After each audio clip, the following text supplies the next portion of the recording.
Okay, so these books can be ordered, just the regular text. So we've got 16 of these. Now, when I was talking about the software, because it's so much easier for teachers, the software will really help because it means you can code map, visually show, so we're using visual linguistic phonics, visually show how every word is segmented into the graphemes, so how the speech sounds map with the pictures of the speech sounds. And this really helps children move into the self-teaching, the orthographic mapping sort of phase far earlier, because you can often be blinded by the letters.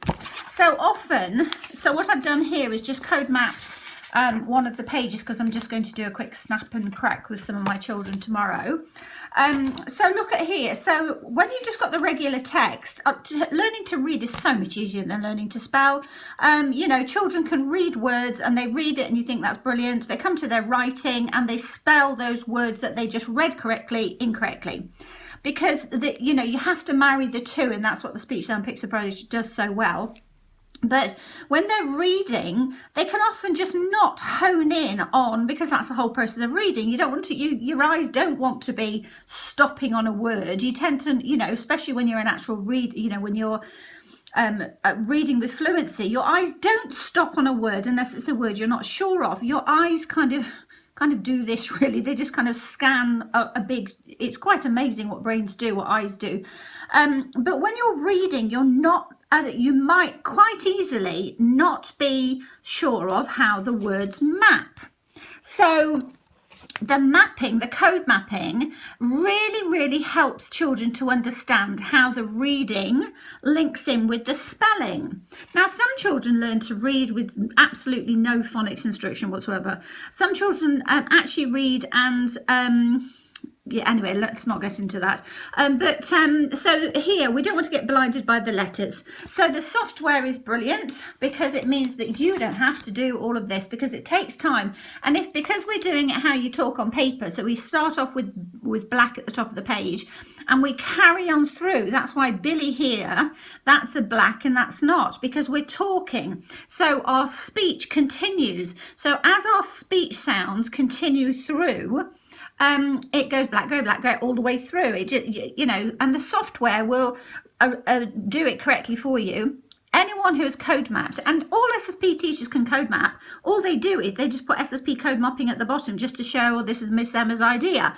You know, because teachers want to credit, you know, if somebody comes up with a brilliant idea and I came up with this, nobody else has been using this. This is total. I've been criticized to death for this, but I've been using this in my work, talking about this work for a decade or so. So SSP teachers, of course, credit it, but that's all they do. But when they are doing this, if you get one of the mappings incorrectly, so you accidentally miss off a, you know, put like the, supposing you instead of you kept the black there. As you carry on, you're getting it wrong. So the code mapping software will be so much easier. So when we're doing snap and crack and we're just numbering the sentences, numbering the lines, not the sentences, we do snap and crack because we're checking the decoding and we're checking the comprehension. Simple view of reading, let's say. Comprehension, decoding, both got to happen together. So we'll say to them, what did Billy see? And they'll say, Billy saw a mouse. How do you know? Because it's in line 1. Because a lot of children, you can read it to them. They can give you the answer, but they've got no idea where it is in the text. So we have a nice short piece of text. And then we'll say, was Billy Blue Hat happy? Now that's when they have to deduce, okay, Billy Blue Hat saw the mouse. Oh, and it's an exclamation mark there. Oh, said Billy Blue Hat. We don't really know. Is he saying, oh, great, because he loves mice? Or is he saying, oh, no, because, you know, perhaps the mouse is taking his cheese? We don't know. But what will happen is we'll say, how's Billy Blue Hat feeling? And they'll say, well, number 1 tells us what happens first. He saw the mouse. Number 2 says, how he reacted, that he actually said something. He said something. He didn't cry it. He didn't yell it. He didn't, I don't know. So masses of discussions would come out of how did Billy Blue Hat feel? And that's what reading is all about. It's not just the words and decoding the words and the, you know, we've got to, what do the children know? What are their experiences? They'll start coming out with, oh, well, my mum's really scared of mice, so she's probably blah, blah, blah, whatever. Anyway, it's all about language. It's about their interpretation, their histories. There's so much you can get out of one, you know, two flipping lines of text. And that's what we do in Cracking Comprehension with the Speech Sound Picks approach. Something else I just wanted to mention, there's been a big hoo-ha about FNP and, you know, because there's a lot of people trying to ban, you know, reading levels, benchmarking, whatever altogether. Let me just tell you what we have done, because we have been quietly, you know, getting on with the simple fact of helping to raise levels of literacy standards. So levels of literacy across Australia. Now, this book would be considered not a decodable book, which is silly because decodable relates to the child. If the child knows these graphemes, it's decodable to that child. So what do you mean by decodable reader? Do you mean that every word only has these core phonics high frequency graphemes, about 85, 90 that are tested in the UK phonics test? Well, okay, so that means, you know, your books that, your decodable readers, which I'll talk about in a second, but okay, but what about the rest of it? And actually, even in those, there's going to be high frequency words with graphemes in there that the children haven't looked at in here. So what do you mean when you say decodable readers? Usually they mean the books just follow this order. And we do that, you know, we have like the green code level with SAPin, all the resources checking they can, you know, recognize the graphemes, blend those graphemes into words, that they understand what the representation is in that word, that you can use them with a few high frequency words, the high frequency words, you know, the whatever, the, you know, oh, the ant actually there.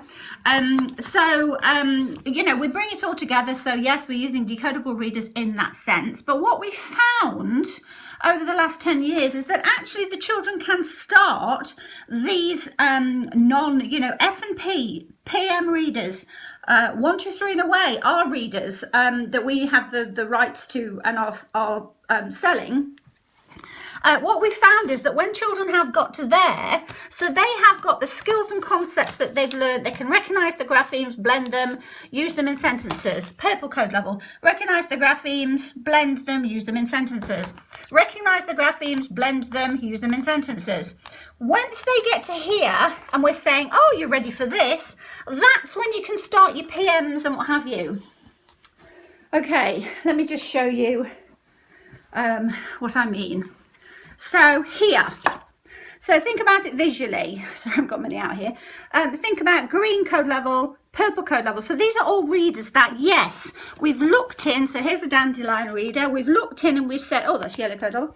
We've looked in and we've said, in this book, this is a purple code level book because it only has those graphemes in, op. So slightly different order than we teach, but we're saying this is the purple code level. So the child, there's going to be no shocks, few high frequency words, whatever, simple. As they move through to the yellow code level, so here's Fitzroy. So as they move through, it means that we've gone through. We have basically gone through and said, okay, what are the graphemes that are in there? So what code level is it? So what I'm saying though is that we found when they get to the end of the yellow code level, you can start putting in PMs, FMPs, our readers, our real book readers, if you like, that have graphemes that are outside of that code, that limiting code. Because what you need to think is, here is the whole code. Here's my speech sound wall. 350, 400 or so representations. The mapping of the speech sounds with their representations on paper. On the outside are the ones that they're looking at in the systematic phonics. So they're yellow code level, that's what they're looking at. But they need to not just look at those and be using decodable readers with those. They need to do the whole lot.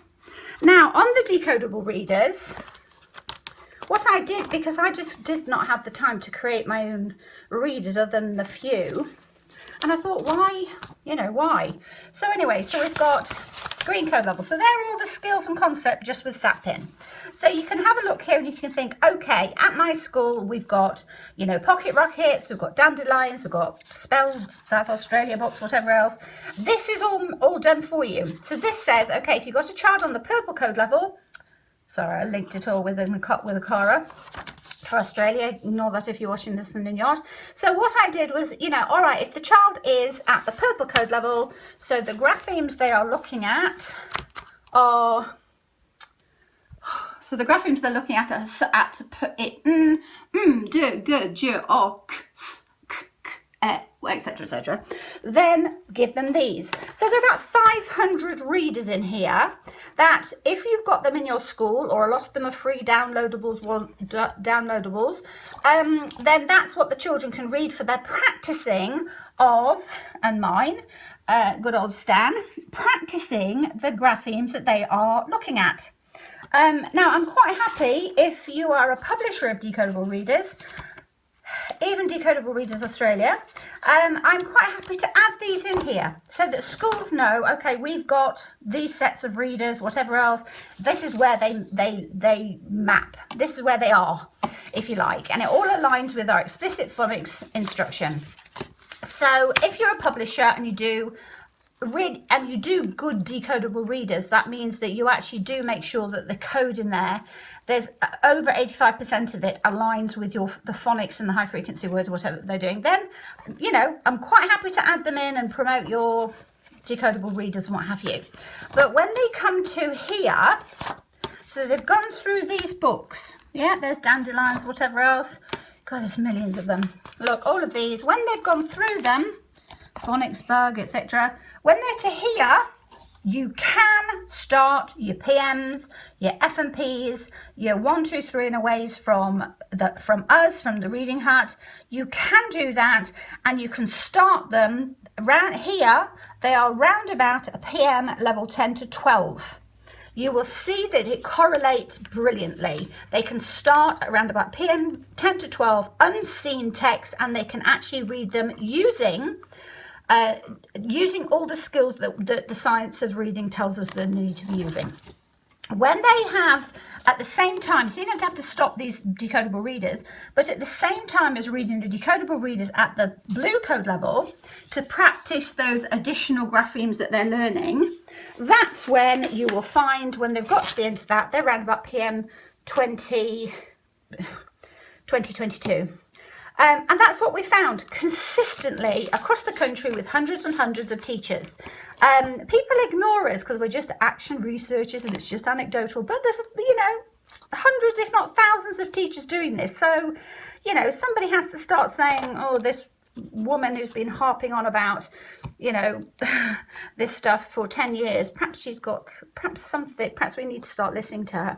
But anyway, back to my... Do you love this cushion, by the way? I love this cushion. Sorry. Back to these. I just want to say that when we're doing snap and crack, so this is a snap and crack I'm doing because the children are past that yellow code level. So they're using these 1, 2, 3 and away readers. I love these. So this means you're onto these PM readers, FMPs, whatever else. Whereas I would use, you know, if a child is doing snap and crack at this code level, then I put it in here. If I'm tutoring and I've only got a couple of children or one child or whatever, I put it in here because children love to be organised. They love to know I'm working at the green code level. These are the graphemes, so I'm blending them. You know, these are my high frequency words that, you know, they could be up to here at the same time as the green code level. The two don't, you know, it's not like you just do the green code level and you just do level 1, whatever. But they like to know that if we're doing a snap and crack on the green code level, I know that the graphemes I'm learning are in here. Oh, there's the speech sound detective, which means, okay, so you're at, so what do you think? So Stan, now that's a high frequency word anyway, so we were talking, but we're going to use, even at this green code level, we're going to use the cues. Now, people have gone so anal about phonics and decoding and saying, you know, that you can't put stuff in that the children can't decode. Well, that's absolutely not in line with theories of reading development. You know, look at Airy, look at whatever. You look at, you know, there's some theorists that say that, you know, if children can work out the meaning, the comprehension, whatever, it's going to help the decoding. So let's say here the child says Stan something the pin in the tin. Stan, well, I think it's going to be Stan put, because look, mum's talking, she's pointing and she's going, Stan, do something to the pin in the tin. Okay, what is it? Put. Okay, that must be put. So what some theorists are saying is, well, actually, it doesn't need to be decoding so we can understand the comprehension. It can be figure it out so that we can understand the decoding. You know, which way works. If a child can work out that's the word put, then we don't just stop there and say, okay, Stan, put the pin in it. We say, okay, so what does this represent? It's a sound symbol for the sound, or. Okay, so put, and that's what the detective's doing there. So we're using those cues, but we're using them in a way that works for the child, so that they're not memorizing, guessing, whatever. They're actually using everything we know about the science of reading. So Stan put the pin in the tin. This is the one they learned just there, the speech sound detective. And we go to our speech sound wall, and we go, okay, so here we go. And, you know, I know these inside and out. I've been doing these for 10 years. Children have been discovering new ones and we add them in. And I still look and get brain fog. Okay, so here, put, oh, look, and that's the example word anyway. So that's the phonetic symbol for or. Boring as whatever to very young children. The older children love them. And actually, even older children who are 4 start to get to know these. So this is monster or. Phonetic symbol. Okay, so there we go. I need a coffee.